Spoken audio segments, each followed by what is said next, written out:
Spider-Man tends to usually have some pretty good theme songs, I think. He's up there with Batman. In multiple ways, I think Spider-Man is up there with Batman, like in terms of popularity, cool storytelling, and at this point, we can say cool video games. Spider-Man actually has a shit ton of video games, and admittedly, I have not played majority of them. But the one franchise that I have not neglected is the Insomniac Spider-Man video games. At this point, all two and a half of them, because technically the Miles Morales game is considered an expansion, even though it has its own trophy list and its own platinum trophy, and you can play it independently from the first Spider-Man game. Anyway, I digress. Homies, one and all, I want to welcome you guys back to another very cool episode of the Superhero Homies podcast.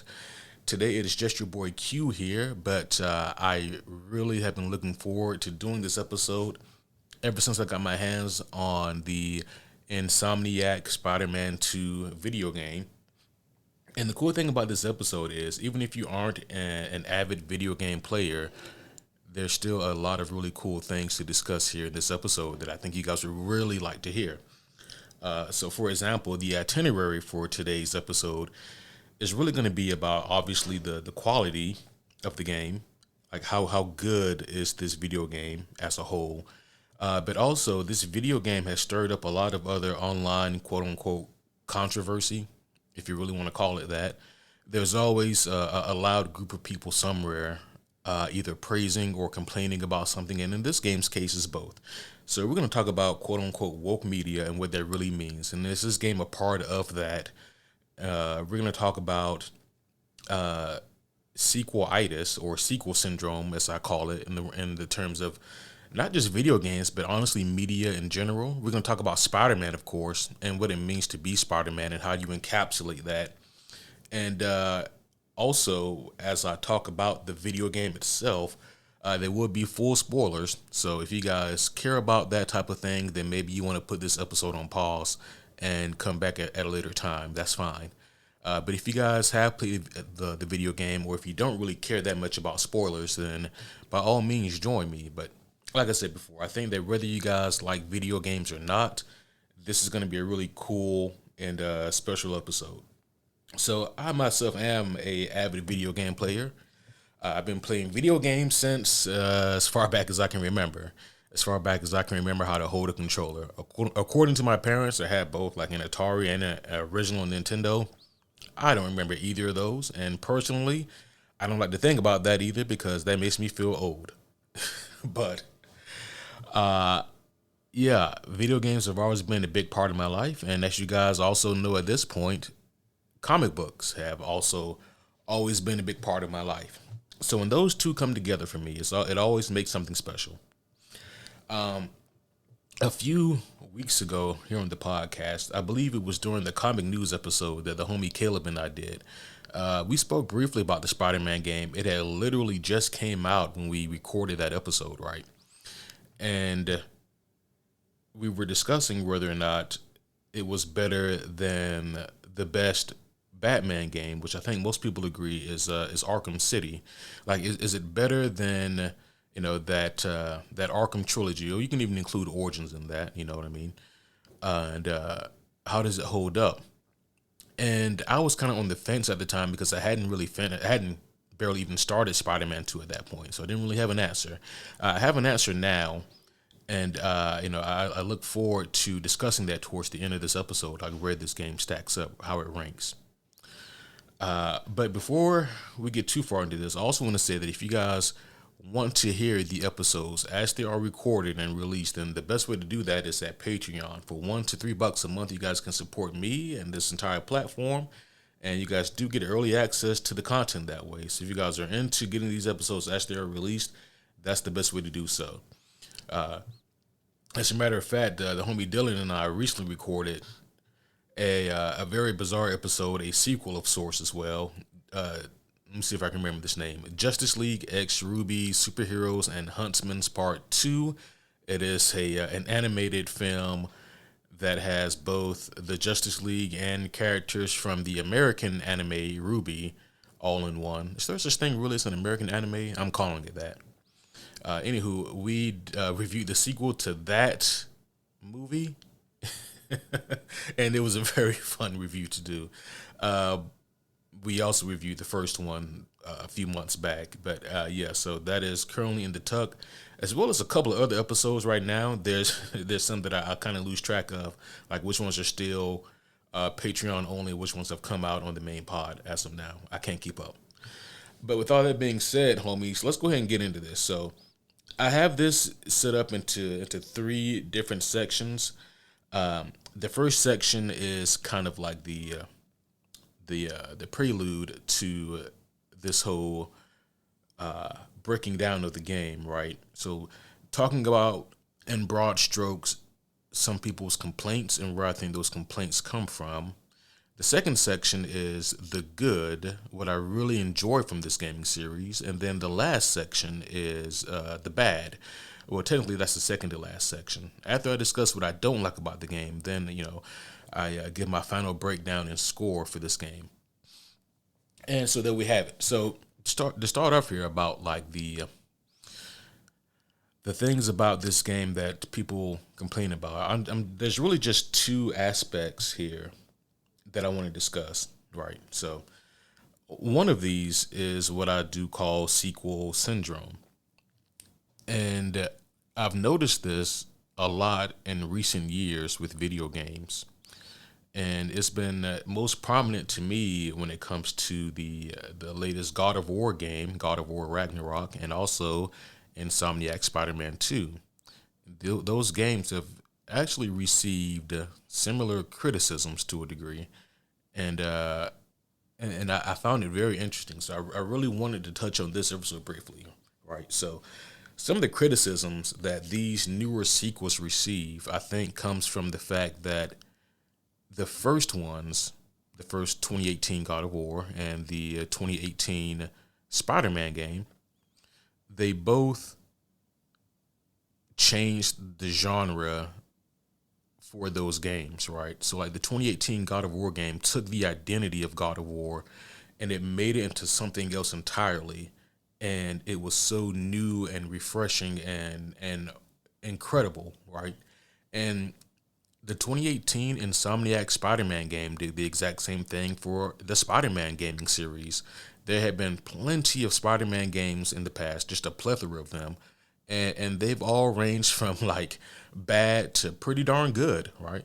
But I think that most people will tell you that up until 2018, like the best one had been that 2018 Spider-Man game, and not even by a small margin either. There have been other good ones, but that 2018 Spider-Man game, I think, is the first one that people can truly say universally is great. So what happens with these sequels to both God of War and Spider-Man? They both mostly received really good marks from critics and from players alike, but they also received a lot more criticism this time around.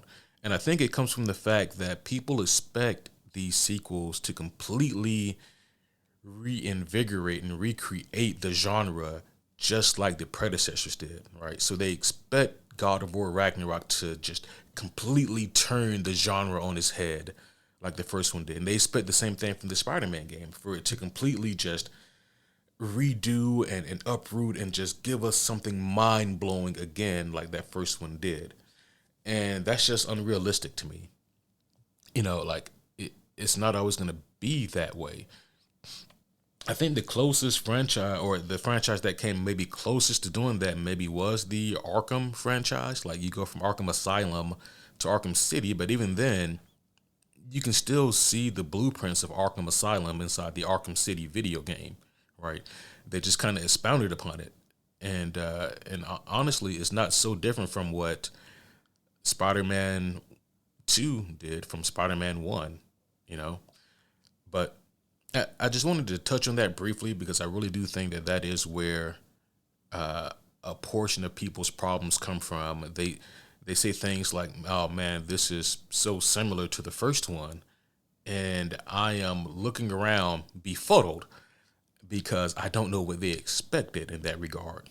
Like, did you expect to play a completely different game? I just don't understand, right? So, and like in terms of this game being better than the first one, I'm obviously going to get into some of those aspects, but you can't always expect the sequel to just completely uproot what the first one did and just be this completely different monstrosity of a video game. You have to let these sequels be sequels. And so it was always going to feel similar to the first game. And this isn't me trying to put up some sort of defense for the game. Trust me, I have plenty of criticism, but I think that this is just a weird false flag that people get overly attached to. The second kind of preamble that I had here, and this one has been the more prevalent type of criticism I've seen for this game, and it is the game quote unquote woke. Um, it just kind of even feels cringy saying that, right? Because the term woke has been taken and abused and misused and represented just in media in general, right? You know, typically the term woke was actually, as you guys, I don't know if you guys can imagine this, but it was used by by the black community primarily, and it was a way, just for black people to say keep your head on the swivel. You know what I mean? That place or that people in that environment or that situation may feel safe, but there's something behind the scenes there. Stay woke. I mean, keep your eyes open. Be on the lookout. Things may not be as they seem. It was just a way for people to stay aware, basically. But somewhere along the lines, it turned into a conspiratorial term where, like, so and so is plotting against you, like the government is doing this X or the third, stay woke. And then it turned into a term to spite like far leftist people, I suppose. And Jesus Christ, I don't want to put any kind of politics into this podcast. It's been doing quite well without it, but ultimately that's where the term woke is now. Like, does it have far leftist propaganda? Then it is now deemed and called woke. So that's the term that which people ask the question for this video game: is it woke? And I've played and completed the game, and there's only three instances that I can think of where people would say that this game fits that critique. And again, there will be full spoilers for this game, so just keep that in mind. But there is a quest pretty early on where you encounter Black Cat and you discover that she has a girlfriend. She just mentions it in a throwaway sentence. There is a optional side quest where you actually play as Haley, Miles's girlfriend, who is deaf.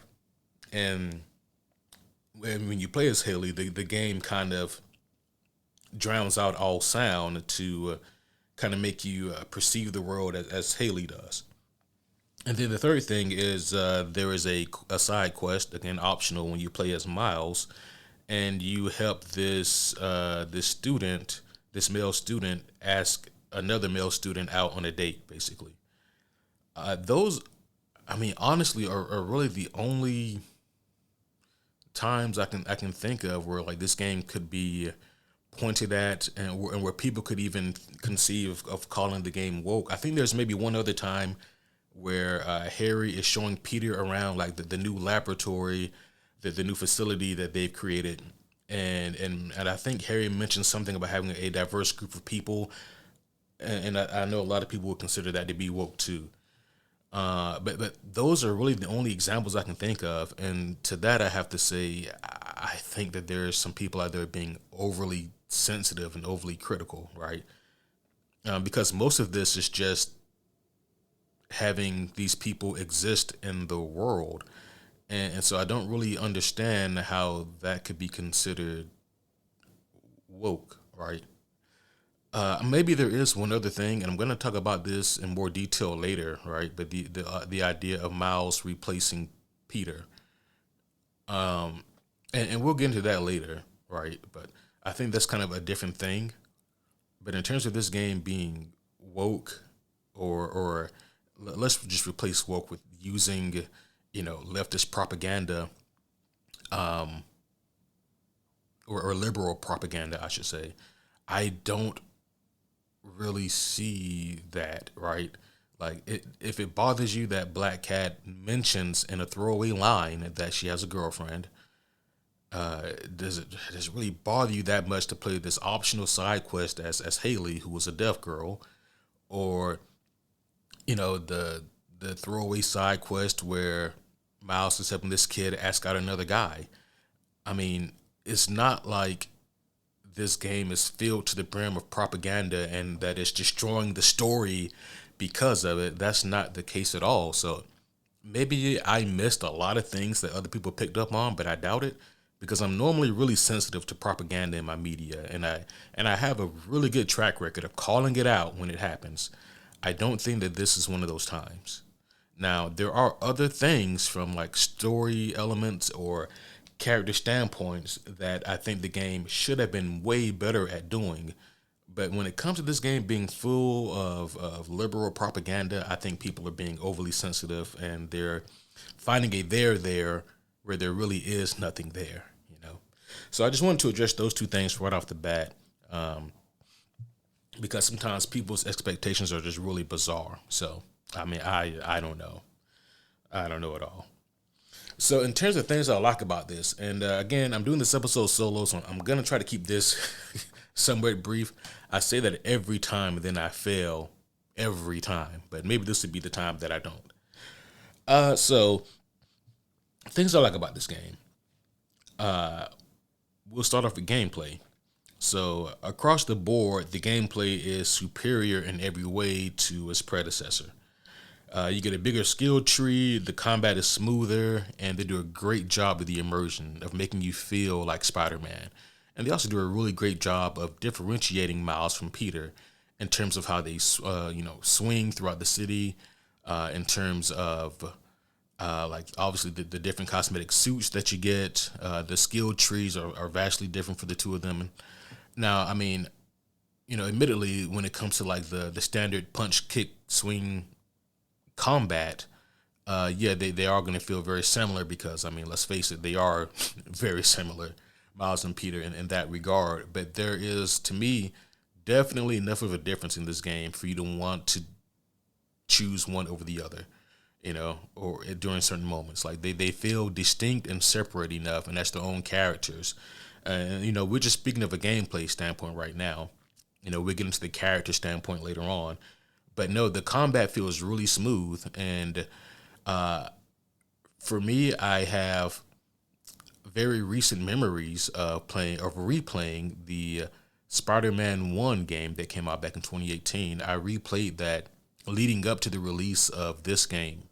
So I wanted to play it and kind of reacclimate myself with it on the PS5 version, and playing that and then immediately playing Spider-Man 2, a lot of differences would be subtle for a lot of people, but they were night and day for me.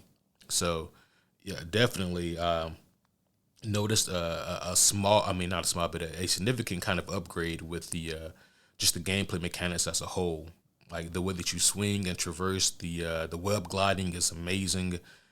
And again, just like the restructured skill tree is also so much fun. So, yeah, gameplay gets a thumbs up from Q.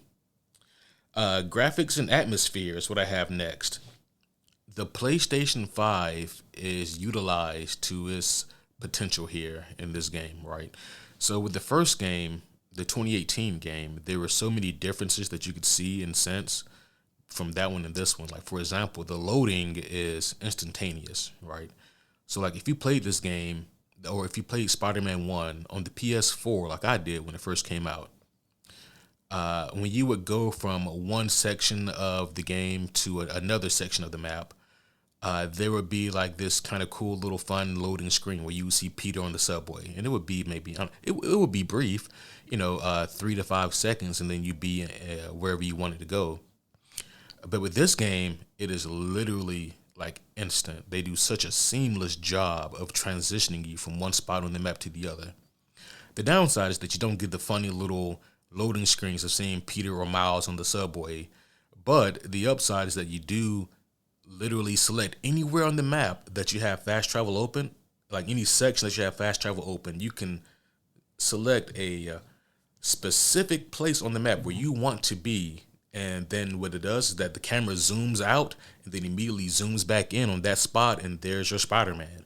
So the loading there is phenomenal. So they did a really good job of utilizing the power of the PlayStation 5. The graphics are even more crisp. The loading and rendering is actually really fucking good. Like the fidelity is really good, considering the fact that the map I think is twice as big as Spider-Man 1. So you get basically all the boroughs in this game now. And so the map is pretty fucking huge. And along with that, you notice other things like there's more cars on the road and more people, which may seem like a small thing, but honestly, when I was replaying Spider-Man 1, I realized that there were, sprinkles of cars, pockets of cars, maybe in one spot, and then a few people walking over there. And it made me realize, man, like this just doesn't really feel as full as New York should feel. But this game does a much better job of that, right? So you see that there's cars moving and going places and people moving and going places all throughout the game, especially in the busier parts of the city. So it makes the city feel more alive, and all the areas, look very distinct and separate from one another as they should. So they do a really good job with that. And again, the character models for the most part also, for the most part, look really, really solid. I love the look of the suits. There are some suits in this game that are just fucking garbage, but there are a lot of suits in this game that are really, really cool. I do think that Miles got the short end of the stick in terms of the spider suits, which is unfortunate. But he does still have some really cool suits. So, if you're a bigger Miles fan than Peter and you haven't played this game, don't worry. There's still a lot of really cool Miles suits for you to unlock. But yeah, so overall, the graphics and the atmosphere, upgrade from the first one. Thumbs up from Q. Voice acting. I'm going to keep this section brief because honestly, there's not much to report here. The voice acting in the first one I thought was phenomenal, and the voice acting here in the sequel is just as good. I mean, yeah, I've got no complaints there. Tony Todd as Venom is a match made in heaven, right? It's so good that it's kind of a duh moment. Tony Todd, for those of you who don't know, he played the horror icon Candyman, one of my favorite horror movies of all time. He's got that really distinct and deep, intimidating voice. He also voiced Darkseid, and I believe it was Justice League Dark Apocalypse War, and I believe he may have voiced Darkseid in some other animated films as well. But he has a very good Darkseid, and his Venom here is excellent. And I love the way that he described voicing Venom in this game, because he's done scary, and for him that comes without effort. And so the way that he described him voicing Venom was like as a kid having fun to a degree, you know what I mean? Like he wasn't aiming to be intimidating because then it feels like acting. He was aiming to voice Venom the way that Venom would view the world. And so that really just kind of added a cool element to the voice acting there. Yuri Lowenthal, I believe is the name of the actor who voices Peter. And he knocks out the park again. Forgive me, I forget the name of the actor who voices Miles, but he's always been good. Again, they nail it, I like the voice actor for Harry as well. He and Yuri, the voice actor for Peter, they do a really good job of selling you on their friendship, and then the game does a good job of also selling you on their friendship as well. Craven was also a really good voice actor here.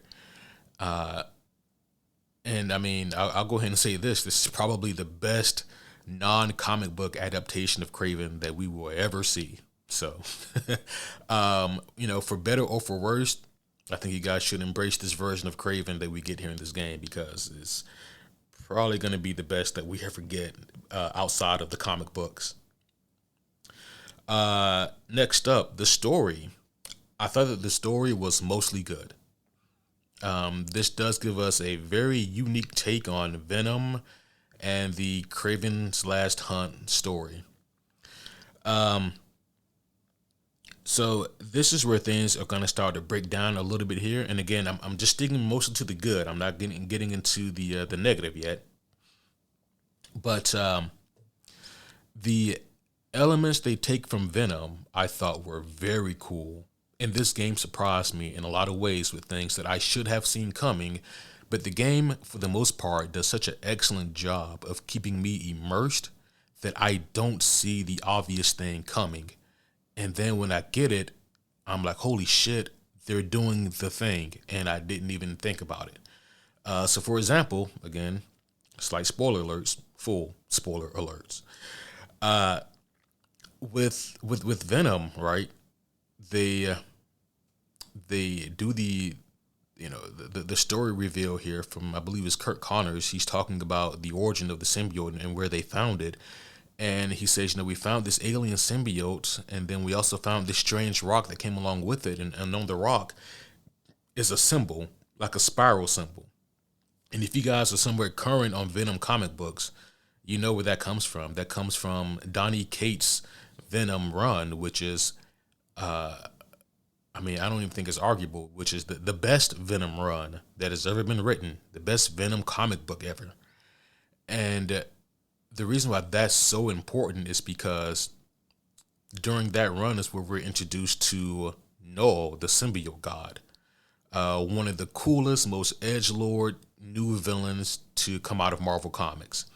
And so when you see that symbol for the first time, if you know what that is, it's a holy shit moment for you, right? Because they're introducing all these elements of Null, and then they don't stop there. As the story progresses and we see what Venom's motive is, he wants to spread this symbiote nature to the entire world. You know what I mean? It is a little bit mustache twirling here, but the reason why it gets kind of a pass from me is because, again, that was Null's objective. And one reason why it wasn't accomplished in the comic books originally is because the symbiote that we know as Venom was damaged, and the link between Null and Venom was severed, right? And so that's why for so many years we just don't really know what the symbiotes are there for. And then Donny Cates comes in and fills in the blanks and gives us this whole Null storyline here. And for those of you who don't know, Null is the symbiote god, extremely badass character design, and he is known as like one of the old ones in Marvel Comics. Like, he existed before existence was. Like, when there was just the void, just darkness, he was there and he thrived. And then, like, there was light, and there was, the Celestials, and then they started to usurp his power, damn near unknowingly, because the darkness or the void was becoming less of a thing because of all these other creations and light. Anyways, I highly suggest you guys read that story. Very, very cool story. With that being said, though, they introduce tons of elements from the Donny Cates Venom / Null story. However, they never once name drop Null. They never once hint that his presence is technically on the game outside of those Easter eggs. But he is obviously a huge influence on the game. And the other cool story that I mentioned that they adapt here is Kraven's Last Hunt. Kraven's Last Hunt, and I can't overstate this, to me, might be the best Spider-Man story ever written. Now, don't get me wrong, I am not a super Spider-Man fanboy. I do have my fair share of Spider-Man comic books, and I have read my fair share of Spider-Man stories. But for me, Kraven's Last Hunt, if it's not the best, then it's top 3. It's excellent. It's an excellent story. Now, because Kraven isn't the only villain here, hell, I don't know if I would say Kraven is the main villain here. It's not as good in this game as it is in the comic book. And again, like they're not doing a one for one. They just use certain elements of Kraven's Last Hunt. And for the most part, it works really good. Like whenever Kraven is on screen, which admittedly is not enough, but when he is on screen, he's very captivating, and you just have a great time, watching him do his thing. For those who aren't familiar with Kraven that much, I can see how they'd be a little confused at times. Like, okay, what's he doing here? What does this mean? How is he so freakishly strong? You know, but no, Kraven in this game, the character himself is, I think he's a bit underutilized for my liking. But man, when he's on screen, he's effective as shit, and I love the elements of Kraven's Last Hunt here. And then there's some other side missions here that are really cool too. And some side quests are just kind of one-off missions that you do, but then there's other ones that are kind of like chained side quest missions. The one you do as Miles with the villain Mysterio, I thought that they were cool. They weren't they did a good job of combining like the challenges that you would have to do from the first Spider-Man game, and but combining that with like a more in-depth story. So I thought that the Mysterio side quests, they were good. Like they're not gonna blow your hair back or anything. I'm bald, so nothing really blows my hair back. But they were serviceable, for what they were trying to do with the character of Mysterio. But the one that really had me intrigued, and this is going to be confusing because I'm going to use the name Yuri again.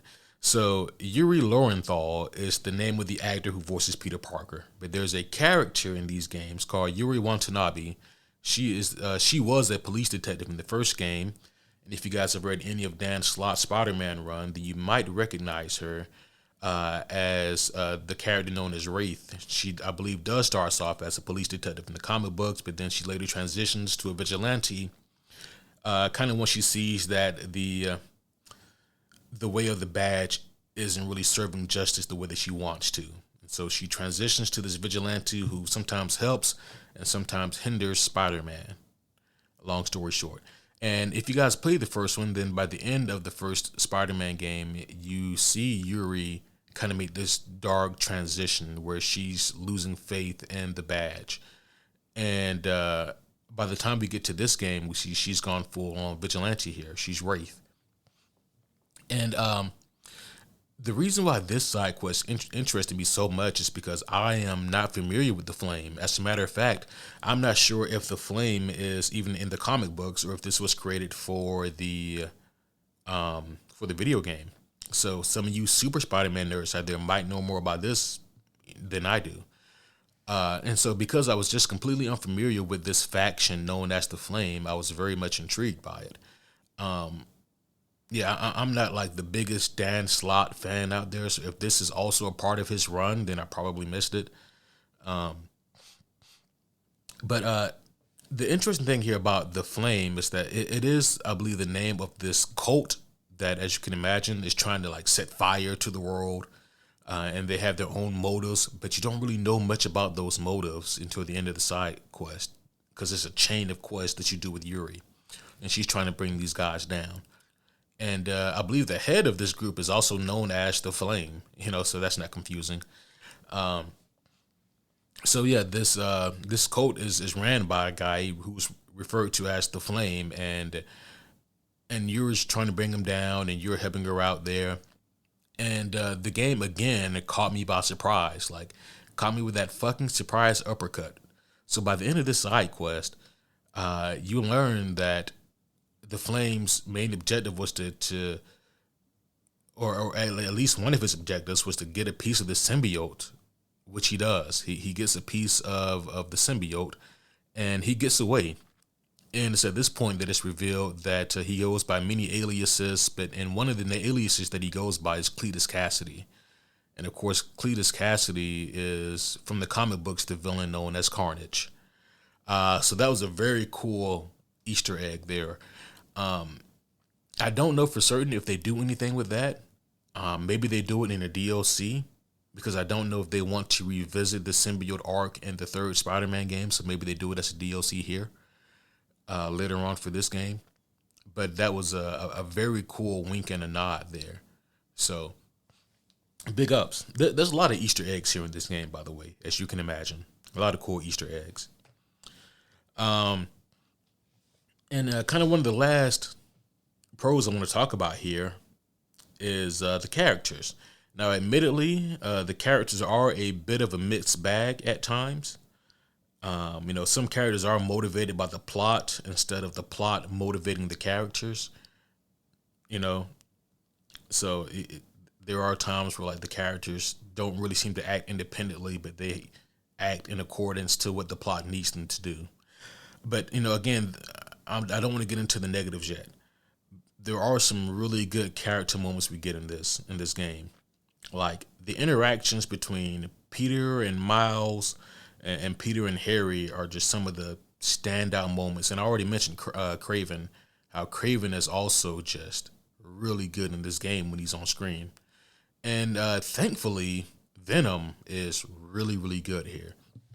Let's talk a little bit about Venom. So, obviously, Venom is not Eddie Brock. Some people were having a hissy fit when they found out that Eddie Brock would not be Venom in this game. And to those people, I kindly say, where the hell were you for the first game? Because again, if you play the first game to completion, you get the post-credit scene where you see Harry in an Oscorp lab floating in a tank, and there's this mysterious, ominous-looking black goo floating in the tank with him. So we've had 5 years to pontificate on whether or not Harry is Venom, and damn near immediately, most people came to the conclusion that, yeah, they're going to use Harry as Venom. So, I mean, we kind of have 5 years to stew on that, right? It, in that regard, is a little bit like The Last of Us Part 2, where as soon as The Last of Us Part 2 trailer dropped, we all kind of knew that, okay, Joel's going to die. The difference between The Last of Us 2 and Spider-Man 2 is that Spider-Man 2 actually does a good job of executing that. Whereas The Last of Us 2 was kind of a mess that did a terrible job with his messaging. But the Venom stuff here was great. I mean, there's no two ways around it. I thought that the Venom stuff here was for the most part, excellently done. And people are going to compare it to Eddie Brock, right? Like, is it as good as the original Sin Eater arc from the Spider-Man comic books where we see Eddie Brock become Venom? No, but nothing's ever going to be as good as that, right? So, no, it's not as good as that, but it's damn good still. This game still does an excellent job with this interpretation of Venom. Especially since, unlike the Sin Eater arc from, back in the early 90s, this game gets the benefit of including some Noah bits here to kind of add to the mystique and goals of Venom. So that's really cool here. So, I mean, that also kind of tells us that, like, this version of Venom is still very much attached to the hive mind. I mean, hell, you play the game long enough, and there's obviously a hive mind here. They even call it a hive mind. Venom is a hive mind. Again, the reason why so many years Venom didn't seem to be a hive mind is because his connection to Noel was severed, and because that connection was cut off, there's no hive mind there anymore. But clearly, this symbiote Venom is still very much a part of that hive mind. So I really dug that. I love how they had the symbiote affect both Peter and Harry. Now, the way that we get here to some of these moments are a wee bit janky. Like, they kind of hit the gas on some elements. Like, I don't feel like we actually spend enough time with Peter in the symbiote. I mean, it's so cool, right? I mean, like all of the story elements with Peter in the suit, I thought were really, really good, really fucking good. Um, it was not just from a gameplay standpoint. I mean, don't get me wrong, it is fucking thrilling to play as symbiote Peter. They do not disappoint when you play as symbiote Peter Parker. That shit was so fun, so fucking fun. It's almost worth playing through the game again just to play as symbiote Peter. Uh, so I really dug it. There's something about just being in the suit and seeing how different he behaves and how different the gameplay mechanics are for that. Um, we can talk about the anti venom stuff later. If I feel like it. It's good. Don't get me wrong, but just seeing that in video game format done like this was really really good for me. Um, but when Harry has the symbiote, I like where we end up. Um, I don't necessarily know if it makes much sense how he becomes that monstrosity so quick, right? Because you look at Peter, and in comparison to Harry, they really take their time with Peter when the symbiote is on him. And in comparison to Harry, with Peter, it is very much drawn out in a good way, and it's very gradual how we see the symbiote influence Peter and how it slowly begins to take over his mentality. And one of the coolest story beats, again, spoiler alert, but just one of the coolest moments for me is when Peter, he's wearing the symbiote, and he's more aggressive and more impatient with people, and he comes home, and Mary Jane wants to show him something, and he's like, yeah, yeah, whatever, and he goes to sleep. And then Craven's goons show up, and Mary Jane is freaking out because she looks out the window and she sees a bunch of those hunters outside the the neighborhood, and she goes to look at Peter to wake him up, and he's gone, like already. And then come to find out during this moment, like he's such a fucking monster, right? Like he's more monster than mad in his mannerisms and his sounds and his behavior, and he's just murking these guys, right? And what we later learn is that he never woke up. Peter was asleep for all of that, and it was just the symbiote autopiloting Peter. That I thought was so fucking cool from a story standpoint. I really, really dug that. Um, the I like the part where you actually get to play as Venom, not symbiote suit Peter, but when you actually play as Venom, and you only do it for a short segment, and it was cool. And for what it was really cool. And I'm glad that they don't drag that out any longer, because playing as Venom, you don't get a whole lot that you can do from a gameplay standpoint. He doesn't have the skill trees of Miles or Peter, but he still gets a good bit to do here. Just not enough in comparison. And yeah, like the moments where you get to fight Venom are, obviously also for the most part really cool and fun. I want to address this too. There's some people who take issue with Venom, having this goal to spread the symbiote all over the world. And again, to that I say, man, you really got to read the Noel storyline to really understand that, or to get a better understanding of that, because it is really cool, and that is something that I think maybe benefits comic readers more than people who haven't read it. Like people who haven't read it may not enjoy it that much in comparison, right? Because in that regard, if you just play the video game and you don't know anything about Noel, then you will definitely think that the Eddie Brock story is way, way better.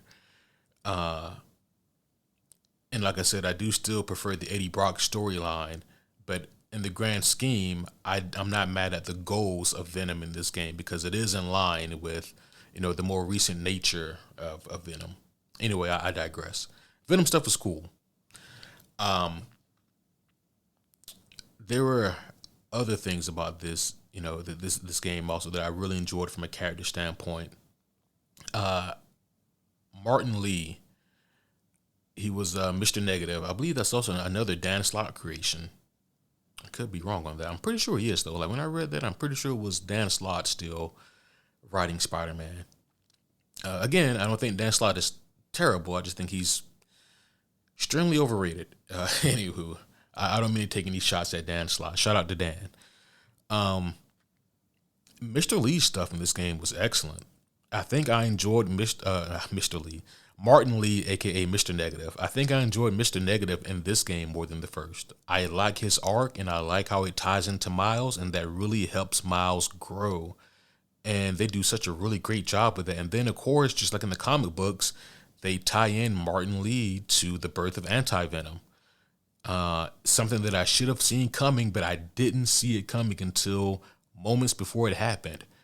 And I was like, holy shit, that is fucking incredible. Also, I guess it took me by surprise because, in the comic books, Peter doesn't become Anti-Venom. That's Eddie that becomes Anti-Venom. But just to see his arc, both Miles and Martin, kind of come full circle together, that shit was really cool. And it was such a Spider-Man-esque moment, right? Like, Miles needed that. It's similar to, you look back at like the Spider-Man 3 movie with Tobey Maguire. I know that movie's not that great, but seeing him come to terms with Uncle Ben's killer, really was like the biggest Spider-Man moment in that movie. And Miles kind of gets that here with Martin Lee, because in this continuity, Martin Lee kills his dad, and Miles, he can't come to terms with letting that go. So I thought that was really fucking cool, how that story comes about. So yeah, in terms of the characters, man, so many of them work well for me. So yeah, that is for the most part my list of pros in this game. One more pro that I do want to mention really quickly. This goes back to the gameplay. Now, whenever you're doing side quests and you come across those fucking aggravating puzzles, guess what? You can skip them.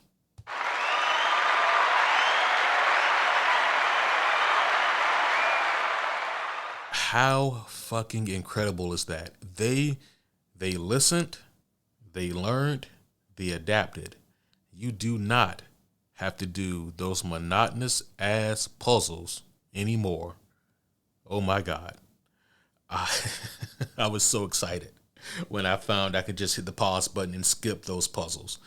I hate puzzles, man, especially in my video games. I'm not a puzzle kind of guy. I don't know what it is about puzzles that just piss me off. Anywho, there are other things about this game that I like, but in broad strokes, those are my pros here. So looking at that list of pros, this game sounds amazing. And again, for the most part, it is.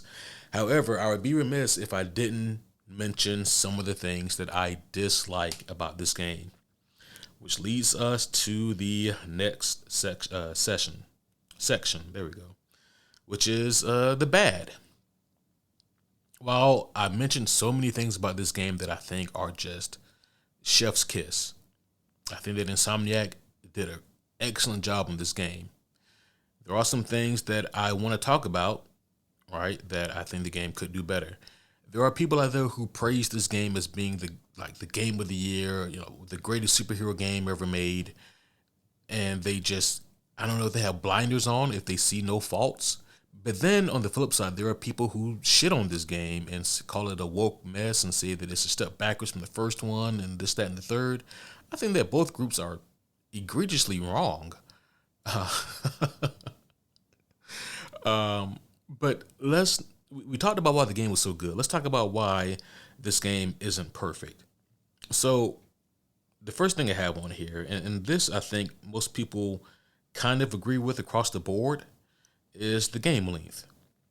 I think that the story is very good, and I think that the side missions for the most part are very good. The game length isn't impressive, right? So I take my time with video games. Like as much as I love video games, I've said this before and time again, I'm not really great at them, and I may be being humble here. Maybe I'm better than I give myself credit for. I've done some shit in video games, but I'm not typically great at video games, right? I'm not particularly skilled, but I do enjoy playing them. With that being said, it takes me longer on average to beat video games than most people. I think when the credits rolled on my first playthrough of this game, it was at 37 hours, and I think reportedly, like the average time for people to beat the main campaign is around 25, and about 30 to 32 hours to do like all the other bonus side content. And as it stands now, the game doesn't have a new game plus mode. Obviously, there's no current DLC out for the game, and so once you beat the game, unless you want to trophy hunt and get all the collectibles, there's really no incentive to go back and play it again, and not unless you immediately want to go back and re-experience the story, which do you? But the game length, I think, is it's really about the same as the first one, right? In terms of the length. So while to me that it's not like a super negative, um, because I would rather have this right than the flip side where a game is too long and is bloated, right? Because while this game I see sections that could have and maybe should have been longer, just to let the story breathe more and to let moments breathe more. Um, I can really only see the story as it stands being maybe giving us another 5 hours, you know? But maybe there should have been more side content. And I really think that's what the game is missing. I think that there should have been uh, more intricate side missions, right? Um, more creative side missions. And I think that at least in one regard, I think that's where the Arkham series maybe has the Spider-Man game franchise beat is in its creativity with its side quest. Because with the Arkham games, outside of the Riddler side quest, they're really, really immersive and intuitive and things that you really want to go back and do. But the side quests here oftentimes feel a little bit like busy work, which is kind of a modern sin for open world video games. Getting those side quests that are nothing more than just busy work, tasks to keep you occupied with the game, not really tasks to be fun. Looking at you, Assassin's Creed. But there's a little bit too much of that and not enough side quests to really keep you immersed in the game. I mentioned the Mysterio side quest earlier, and that one kind of walks a tightrope for me, right? Because they combine the challenges of the first one. You guys may remember like the combat challenges or like the Taskmaster challenges, or I mean, there's a plethora of different challenges that you do throughout the game that are very light on story but heavy on just fucking keeping you busy and stressed out, especially if you're trying to get all the trophies, you know. Uh, and you're doing that just to kind of get it over with. At least that was me. Um, I I can't really say if I thoroughly enjoyed it, but I was trying to accomplish something, you know. But with this one, you do get bits of story here about Mysterio as you're doing these side quests. And while it's not a lot, it's enough to keep me wondering what happens at the end of this. And, I think that it was better. It was a step in the right direction, but again, it wasn't really great. It wasn't perfect, you know. But I just wish they had more creative side quests like that, more creative ways to use these, uh, use some of the side characters. Um, but for the most part, you can definitely tell like when things are just supposed to be, kind of busy work for you to use the game's different mechanics. But going back to the game length though, they would to a degree have to restructure the story to get it to be longer. But again, I think they could have because towards the end of the story, man, things just kind of go from fucking 50 to 1,000 real fucking quick, right? Like you see Harry get the symbiote back, and then you see fucking like the monstrosity Venom like immediately, and with Harry's demeanor, I get that the symbiote was pissed, but with Harry's demeanor, he wasn't all the way there yet, so I'm not quite sure why the transformation from, you know, Harry with the suit into Venom was so fucking quick. I mean, I'm sure that some of you guys have your own theories about that, but keep this in mind. None of that is explicitly stated in the video game. So at this point, they are still just your theories if you want to defend that viewpoint from the video game. We don't know exactly why the Venom transformation was so fucking quick with Harry. You can argue that it's because Harry had the suit before, but his demeanor wasn't really that different. He was still, you know, upbeat for the most part. He wasn't overly aggressive or anything like that. He just showcased the weaknesses with the sonic noises and all that. And you can argue that it's because the symbiote was pissed at Peter that the transformation was so quick. I don't see how that really speeds it up because, again, it's a symbiotic process. But anywho, the game length, ultimately, to wrap that point up, I agree with most people. It should have been longer, especially with the lack of additional content, because now that I'm done with the game, unless I feel like platinum the game, I'm not really going to go back to it immediately until I get an itch for that story or DLC comes out. The next point here. This one I think is going to grate some people, and then but I honestly think that most people who play the game will agree with me on this point. There are people who are just diehards and who will die on the hill of protecting this character. Listen, you guys got to admit defeat. Mary Jane is awful. Okay, I'll say it again. Mary Jane is awful. And not just this game. I thought she was awful in the first game. I think she's worse in this one. She just is. Like, in no way, shape, or form does she resemble Mary Jane Watson. And I'm just not talking physically, okay? I mean, yeah, it's clear that this Mary Jane is no fucking supermodel, right? They clearly didn't go that standpoint for whatever reason. They should have, but they didn't. She is kind of funny looking in these games. But where they really dropped the ball with their character in this game is, instead of making her more interesting, they want to make her more important. And the game conflates the two as being the same. I'll try to say that again for you guys. Like, the game really, really wants you to think that this character is important when they should be focusing on trying to make Mary Jane more interesting. And as it stands, she's not.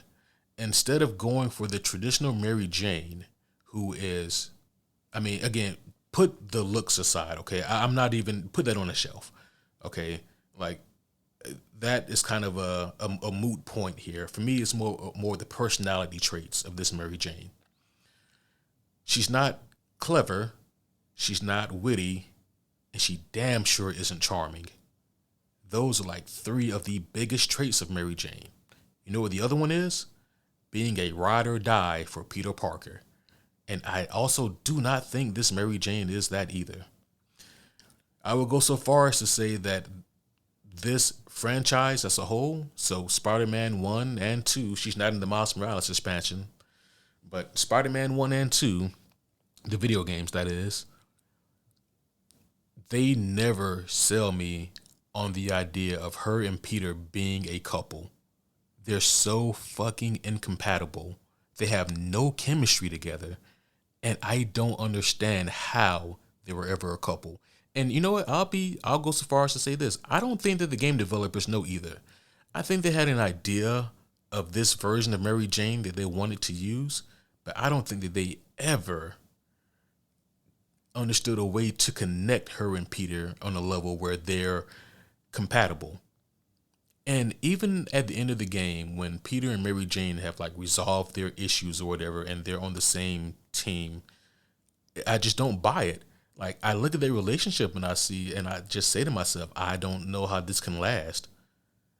Like, they have so little in common. And Mary Jane, she's so self-absorbed, right? Like, she's so into self that I don't see how she could be focused on a relationship. She's very uninteresting And again, she doesn't have any of the cleverness, the charm, or the charisma of Mary Jane from the comic books. And even though like Zendaya, her version of MJ is, vastly different from the comic book version, she still has all that though. Even though her character is different, she is still very charming, very clever, very witty, and she is still a ride or die for Peter. This version of Mary Jane in this video game has absolutely none of that, and it cannot be overlooked. But it doesn't stop there. She has, I think technically she may have less segments in this game where you play as her, but there are more, what's that word again? More important to the story than it was the first time around. And the game developer, he came out, I think in a recent interview or something, and he says something like, I know that Mary Jane is overpowered, but I don't care. And that's a problem. Because you're doing this for yourself. It puts me in mind of like, and I forget who was in this interview, but it was a rapper, right? It might have been 50 Cent. I think it was 50 Cent.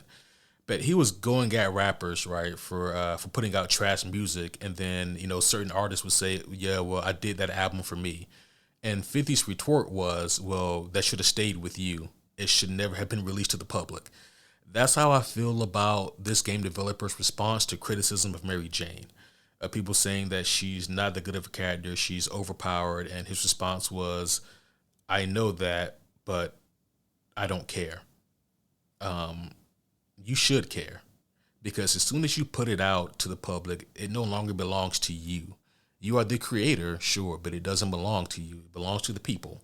It belongs to the people who consume it, who buy it, who play it. And yeah, Mary Jane, she's only gotten worse from the first game. Sorry, not sorry. There is also a portion of the game here where Harry, or Venom, I should say, takes Mary Jane and he imbues her with like a symbiote of her own, and this is the game's interpretation of Scream. Scream is, of course, one of the classic Venom enemies from like the Life Foundation arc, and so we get to see Scream in this game. And at first, I thought, oh, okay, this is kind of a cool interpretation of Scream.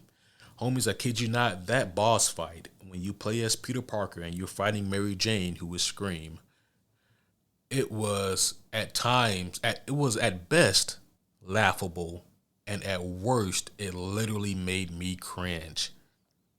Seeing the dialogue or hearing the dialogue for that segment of the game and their justification for why Mary Jane has been such a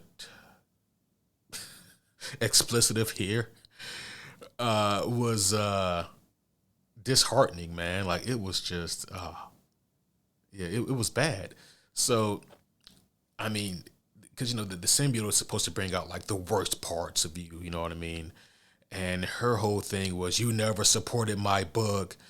You don't care about me. You only care about being Spider-Man. And it was just bad. Did anyone proofread any of that segment before they wrote it? I mean, it felt like it was just put in the game anyway because they needed to fill out some time or make some space for something. It didn't land. It was not good. And then even the conclusion wasn't good. Mary Jane eventually comes out of it and she, removes the symbiote, and Peter was like, oh man, Mary Jane, you're so strong. You removed the symbiote way faster than I ever could have.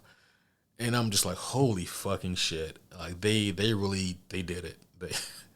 And so that's what I said earlier, like people who complain about the game being full of like, super liberal propaganda. Like Mary Jane is really the only thing that I could look at and say, you might have a point. But it's not just that it's super liberal or whatever propaganda. Is more the idea that it's just bad.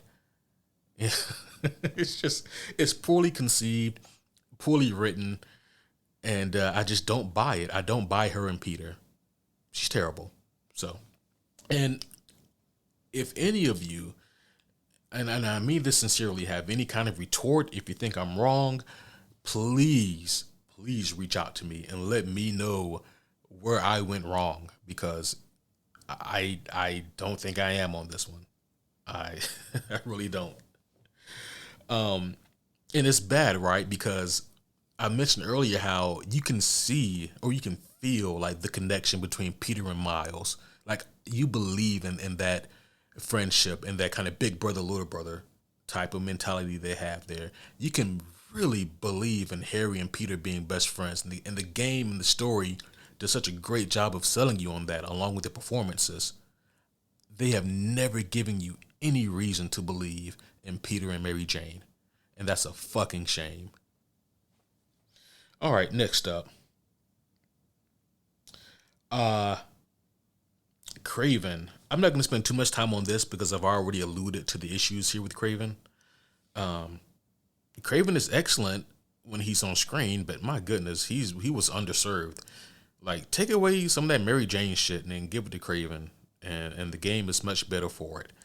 Again, his motives in this game are really solid because they take certain cues from Craven's Last Hunt. And the whole premise of Craven's Last Hunt is that Craven, he's dying, but he doesn't want to die from, any kind of disease or illness. He thinks that's beneath him. He wants to die from having a worthy opponent or a worthy foe, something that can take him down. That's how he wants to go. And in the comic book, he views Peter as this great final hunt. Spider-Man. It's going to be his last hunt. And the story is very fucking dark. And Kevin and I, we reviewed that a couple years back. So you guys can go back in the catalog and check out our review for Craven's Last Hunt. But I highly recommend you guys read that story as well. Very powerful. It just leaves you feeling like, whoa, So definitely recommend you guys check out Craven's Last Hunt. But they do take certain cues from that in terms of his motives, and they apply it to this video game. And again, for the most part, it does work. And his motives here is that he's looking for, again, that great last hunt. He doesn't want illness to consume him because he thinks that's beneath him. And Craven is so imposing. He's very intimidating. And you can tell he's so capable. So his whole idea here is to kidnap villains from the raft and put them in environments where they fight him, but he doesn't find any of them really worthy of him. And so at first we just see him kidnap Scorpion, and he does kill Scorpion in this game. And then we see him also kidnap Martin Lee. And of course, Miles, for several reasons, wants to capture Martin Lee. And that's where Miles' personal story comes into play. And again, which I thought was overall just really, really well done. But, the way that we see Craven evolve here, or the way we see his story evolve, is he gets a glimpse of the symbiote. And this is where one of my other cons for this game kind of comes into play. How I say that the characters serve the plot instead of the plot serving the characters sometimes. The way that the suit or that the symbiote attaches to Peter was contrived as fuck, right? So do I have a problem with Craven getting the best of Peter? No. Craven he's fucking Craven the Hunter. He's got ways. He's so fucking intelligent. His fight IQ, as MMA fans would say, is through the roof. But the fact that he just takes a knife, I know it's a big ass knife, takes a knife, catches Peter off guard, stabs Peter, and Peter dies. I was like, wait a minute, time out, what? And I feel like the game knows that was dumb, which is why they quickly have the symbiote detached from Harry, and then it of its own will goes to Peter, and it revives Peter, and that's how the symbiote gets on Peter. What? Like this is how that happens here? This is what we're going with? No, dog. Listen, if you want to come up with a scenario where Peter is killed or defeated by Craven, I am all for that. If you want to use that as the vehicle for the symbiote to come into play and attach itself to Peter, I get it. Okay, I'm not even mad at that idea. But the method that they used for that was just lazy and didn't really make a whole lot of sense. So I get it. The spider sense that Peter has, right? It's gonna vary on who's writing Spider-Man. You know, some people use it as a way for Peter to know inherent danger. Some people use it as like an automated reflex for Peter. I get it. Like the use of the spider sense is gonna vary. But you're gonna tell me that Peter Parker is just defeated by a fucking knife wound? Yeah, that's kind of what I have for that. Um, the way that Craven is dealt with at the end of the game was also, it was just okay. I feel like they went for shock value. This is the one thing I won't even spoil here on this game. I mean, on this podcast. You know, I want you guys to experience that for yourself. And if you want to know, it's just one Google click away or one YouTube video away. If you want to know how Craven's story ends in this video game, but you know, he gets a hunt that he's looking for, and then you know it just kind of it ends, and then we continue on with the story. Um, and while again, his conclusion wasn't bad, it wasn't impactful either. And I go back to Craven's Last Hunt, and man, by the time that story ends, you're left feeling like emotionally drained. And you know, you're having so many conflicting feelings about Craven as a person by the end of that story. And again, I know that this game is not supposed to be a one for one recreation of Craven's Last Hunt. However, if you're going to adapt elements of it, make sure you get all the best parts of it. You know what I mean? And so with the conclusion of Craven, they really missed out to me. Uh let's see, what else do I have here? Yeah, so another negative about this game is the henchman variety or lack thereof. You will spend probably 80-85% of this game fighting Craven's hunters. Those are his henchmen, and there's, I don't know, maybe three or four types of them. And then at the very tail end of the game, you end up fighting, symbiote hordes, which I guess they're a slightly different variety. But if we're being honest, man, like the enemy variety in this game is lacking. There's just not a whole lot of different enemy types. And I mean, you can argue that Arkham City had a problem with enemy variety as well. But I think that that game that is now like 12 years old still has slightly more or better variety of enemies than this game. You know, yeah, I just got bored after a while fighting fucking Craven goons. You know, it became monotonous at a certain point. Another thing about this game that really grind my gears, and these next 2 points I'm gonna just kind of spout out back to back because they are connected. I think Peter needed to overcome the symbiote on his own. That is such an important part of the character, right? And another reason why like that whole arc in the comic book is better than it was done in the game here. Again, I know you shouldn't have to compare the two, but whenever there's source material, there's going to be comparisons. So got to get over that. But in the comic books, the reason why Peter Parker is such a beloved character is because he faces so many, he faces so much adversity on his own, and so much trauma and turmoil on his own, and he finds a way to fucking overcome it. Like that's just Spider-Man in a nutshell.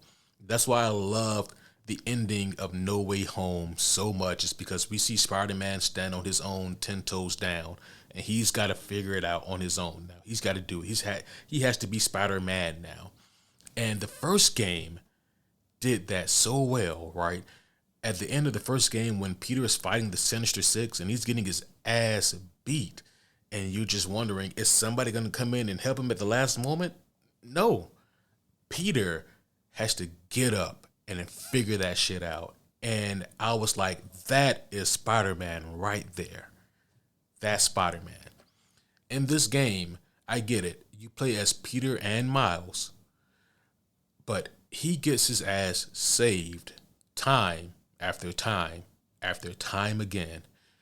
And I don't want to go off on a tangent here, but this is kind of an issue with like comic books to a degree, also, right? Because, for example, you read a Batman comic book, and it can be, Arkham Asylum can fucking empty out, and all the criminals are on the street, and Batman has to find a way to round them all up. And because Batman is that dude, he's gonna figure it out, and he's gonna do it. And in the hands of a capable writer, it'd be an incredible story, and with Batman's capabilities, you'll believe it. But you take a similar scenario and you put Batman in the Justice League, and he'll be saved by somebody instead of him overcoming it by himself. I'm using that. I'm using that as an example to show how sometimes writers use other characters as a crutch instead of using that character him or herself, to overcome that adversity. And it's okay if you want to do that on occasions, but you have to make it feel special, needed, and warranted. Oftentimes, in comic books and in this Spider-Man 2 video game, they use the additional characters as a lazy crutch instead of having the lead character overcome obstacles that we know they can by themselves. And again, I go back to that Sinister Six moment in Spider-Man 1 in that video game. Excellent work. Excellent work. And there's one reason why I prefer the story in Spider-Man 1 over this one. The story in Spider-Man 1 was more personal. It was more gripping, and it was just more Spider-Man-esque, which is weird to say, right? So in this one, he needs the help of Miles and the help of Mary Jane to overcome the symbiote. And I'm like, you guys really missed out like on one of the most iconic scenes in Spider-Man history, seeing Peter of his own volition and his own recognition, realizing that he needs to rid himself of that symbiote. And he does so alone in this painful manner. And I get it. He's got help in this game now, right? But there's some things that heroes have to do by themselves. And there's a lot of people online who claim that Peter is constantly being saved in this game. And you know what? They're right. He is. Peter is constantly being saved by Mary Jane and Miles. I mean, it does happen on several occasions. And it's to the degree where you wonder, are the developers or writers of this game aware of what they're doing here?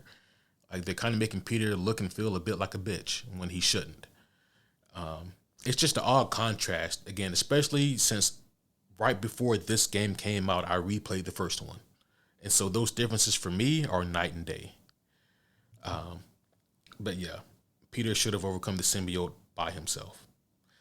And that goes right into the next negative thing I have to say about the game, which is Peter, again, big spoiler alert here. Peter retiring at the end of the game feels selfish and wrong. So basically, at the end of the game, Peter decides he wants to go off and live happily ever after in Aunt May's house with Mary Jane. And he wants to continue what he and Harry plan to do, which is, change the world with it wasn't called Feast again, was it? The name of the organization that Peter and Harry were working with together. And with Peter's scientific mind, he wants to buckle down and do the things that he and Harry wanted to do together. And which is a lot of good work, admittedly. But in doing so, he realizes that he can't do that and be Spider-Man for some reason. And so he basically says to Miles, "Hey Miles, you got this." And Miles is like, "Yeah, I got this." And Miles is now the lead Spider-Man. Here's the thing. Since that revelation has become more prominent online, people have been, again, bashing Miles Morales and saying very negative things. And you know what? If you like Peter more than Miles, I get it. Hell, I like Peter more than Miles, and it's nothing against the character. It's just Peter in the comic books.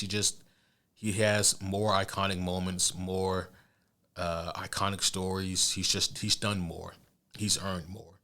And but I think that Miles is also an incredible character. And if you like Miles more than Peter, I understand. It's just a preference thing. But I don't agree with people just throwing it out the window because Miles is taking over now. My issue is with the fact that Peter is just gonna make this selfish decision and have Miles take over. Like, explain to me how that makes sense for Peter to do. Whatever happened to great power and great responsibility, Pete? Like that's like the first lesson that you learn in Spider Man, and now you're gonna put that away because you know what? I prefer living a good life. I get that, but you're gonna let this kid step in and do this thing by himself now? Yeah, again, it's fucking selfish. And to compare it to Batman again, can you conceive of a world, right, where Dick Grayson doesn't go to Bloodhaven, or Tim Drake doesn't go to the Titans, or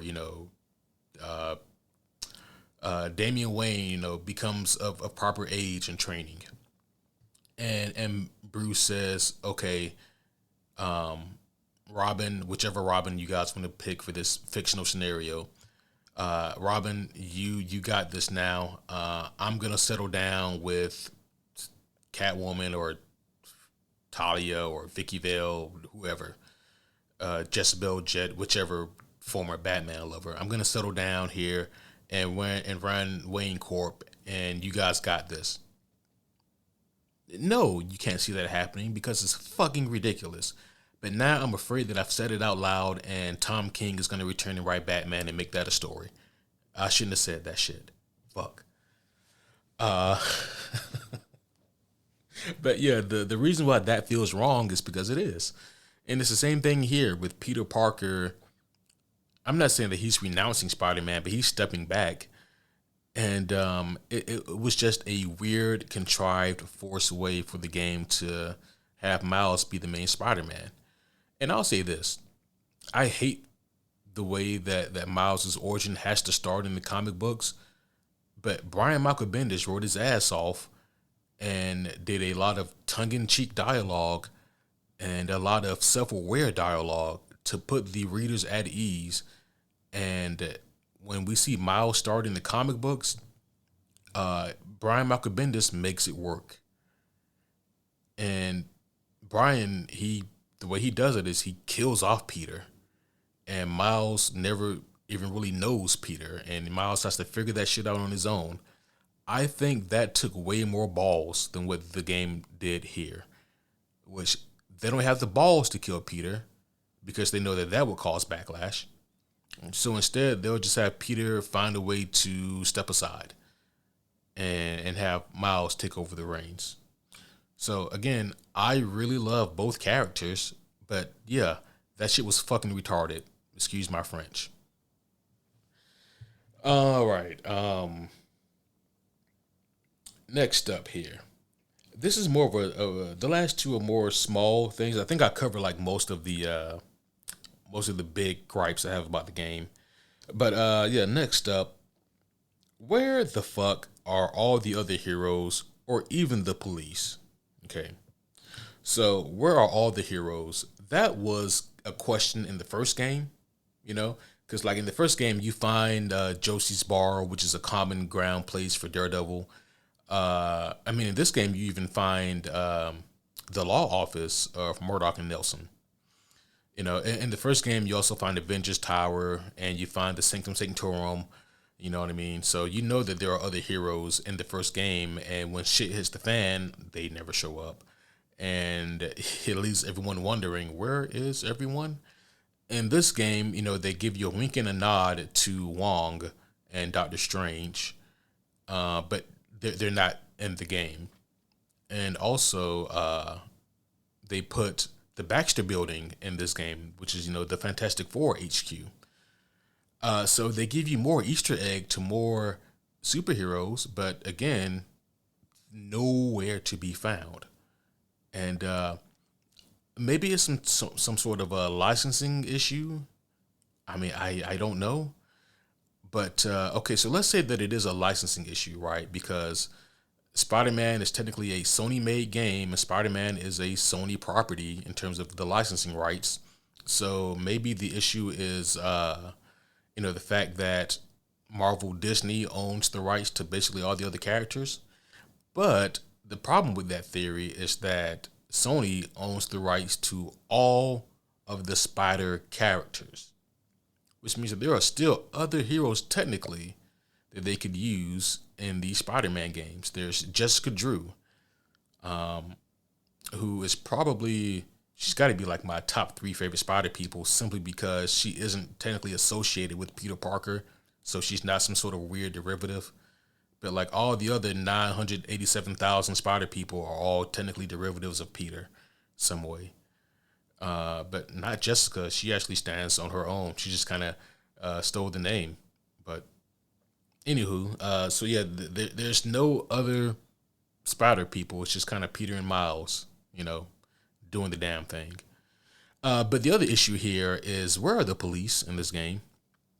The police were all throughout Spider-Man 1 and the Miles Morales expansion. They are noticeably missing from this game. Like, don't get me wrong, you do still like hear police sirens and you see them pull up after you stop a petty crime or something like that. But in terms of like the story elements and them wanting to stop crime as best they can on their own, their presence is almost completely muted. And like I said, it's not like you don't see them at all, but they definitely take a back seat here, and I'm not sure exactly why that is. There's literally a fucking alien invasion, you know what I mean? And they are nowhere to be found. You don't, whenever you chase down a car in this game and stop like car thieves or whatever, in the first game, the police were always in hot pursuit. In this game, they are not. And, at first I just wanted to write it off as an oversight, but now I think that maybe there's something else going on, maybe something more nefarious. I'm not sure. I'm not painting the narrative that this game is anti-police or anything like that, but I just think it's a weird, noticeable oversight. Um,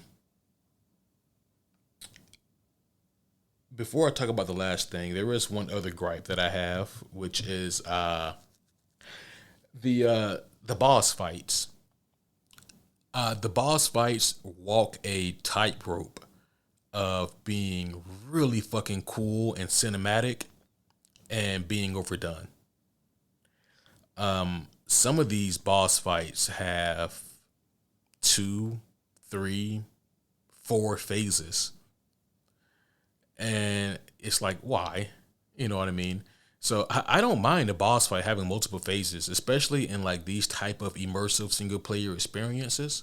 My issue, however, comes from when the phase goes from the villain or the boss fight having one set of moves and then a slight variation of those same moves, and it just felt like the game was drawing it out. Like again, the same way they mistook Mary Jane being more important for her being more interesting. This game takes boss fights and instead of them being more immersive, they're just longer, you know? So again, the boss fights, I don't think they're bad, but by the end of the boss fights, with most of them, you feel differently than you do at the beginning of the boss fight. Like the lizard fight is a good example of that. At the beginning of the lizard fight, I was just, leaning forward on the couch, eyes glued to the TV screen, hand gripping the controller tightly. I was like, okay, let's fucking do this lizard. The lizard looks great in the game, by the way. And by the end of the boss fight, I was fucking, kind of exhausted with it, sitting back on the couch. I think I'd taken a pause break to go do something, come back and like, okay, let's fucking do this sequence again. It's just, you kind of grow tired of it by the end. So they want the boss fights to be epic, but again, the game kind of lacks the creativity to really give it the oomph that it needs to be something special. But that's not to say that there aren't special moments in these boss fights. They are, but they're just so overdrawn, and where the game has too much length, they don't do enough creatively to keep you immersed in the experience. And the last kind of gripe I have here is the the Easter eggs or the post credit scenes, whatever you want to call them, at the end of the game were, yeah, I'll just say they were bad. It was bad. So at the end of the first game, you get the Harry and symbiote reveal, which was kind of a cool holy shit moment. At the end of this game, I guarantee you, 9 out of 10 players had to go and look up who the fuck that was at the end of this game. So at the end of this game, guys, you get the reveal of Silk. Who was Silk? I barely fucking know. Don't go asking me. Ask somebody who reads that shit. Uh, Silk is derivative Spider-Man character number 8,678. It's just, she's another Spider person. Yeah. So yeah, that's the post-credit scene. She shows up for dinner. Yeah, at Mouse's place. You guys excited for Silk?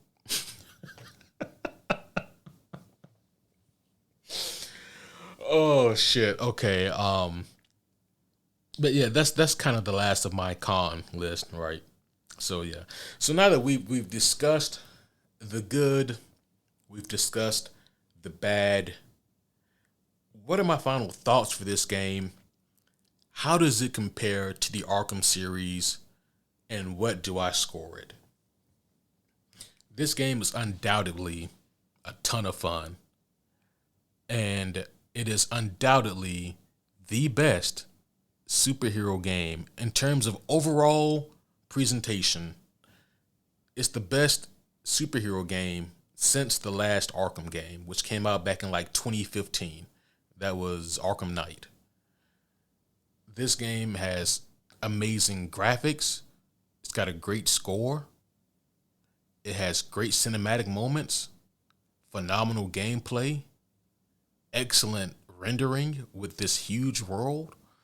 There's so much good going on for this game. However, it is marred by several things that just bring it down. Mary Jane is awful. Craven is underutilized. Um, there's moment in the game that just draw you out from the immersion, like the overdrawn or overblown boss fights at times. The game is still, for the most part, pretty brief, pretty short. Um, and Peter suffering for the sake of the story in terms of his own character growth, development, and those moments that really make him Spider-Man, or kind of take a back seat to whatever the plot wants to do sometimes. So yeah, there are bad things about the game, but did it make my experience that much worse? No, like I said, I still think this is a great game. But now that I've beaten it, how do I think it compares to the likes of Arkham City? Um, Now, back when Caleb and I first had that discussion on the comic news episode, I said that it's close, but I'm not sure. I might give it to Arkham City based off of what I played, but again, I needed to play more of Spider-Man 2.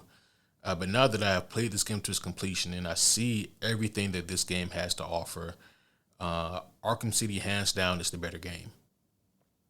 And it comes down to Arkham City being this 13-year-old game that still has really solid gameplay mechanics. But outside of that, the immersion. When you play these games, these superhero games, for me, so much of it is about immersion and character moments.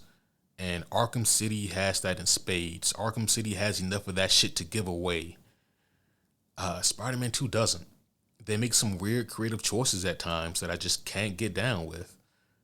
And yeah, I mean, Arkham City still reigns supreme in my mind. I'm curious to see what you guys think, though. But like I said, that does not mean that this is an awful game. Insomniac's Spider-Man 2, I think as a whole, is still better than Spider-Man 1. Spider-Man 1, the 2018 Spider-Man game, I should say, is only better than Spider-Man 2 in terms of its story and character development for Peter. Granted, those are two very big things. Those are the only two ways that the first Spider-Man game is better than this one. So how do I score this game? I think that it is a damn good game. And it is one of the best video games that I'll play this year. I'm sure of it. But I give it an 8.4 out of 10. Very solid game. Very great experience. And if you guys have listened to this whole podcast and you haven't played it yourself, I highly recommend you guys check it out, especially if you're a fan of superhero games, superheroes in general, or Spider-Man, you know. Even if you think that you're not good at video games, you know, this is one of those games that's designed for everyone. You know, anyone can pick up this game and learn their controls and have a good time with it. There's different difficulty settings to fit your liking. You know, there's things the game does to make it accessible for, you know, just about everyone. So I think the game is a good time. I don't think that it's woke propaganda. I think that's been overblown. I think that people are maybe just conflating the awful Mary Jane for that. But yeah, that's what I think about this game. 8.4 out of 10. I think it's a solid score for a solid game. Hopefully you guys enjoyed this episode. And like I said, if you guys want to get more episodes as soon as they release, and I have to wait for them to come out like a week or two later, then a good way to do that and also support me is at Patreon, patreon.com/superhero homies.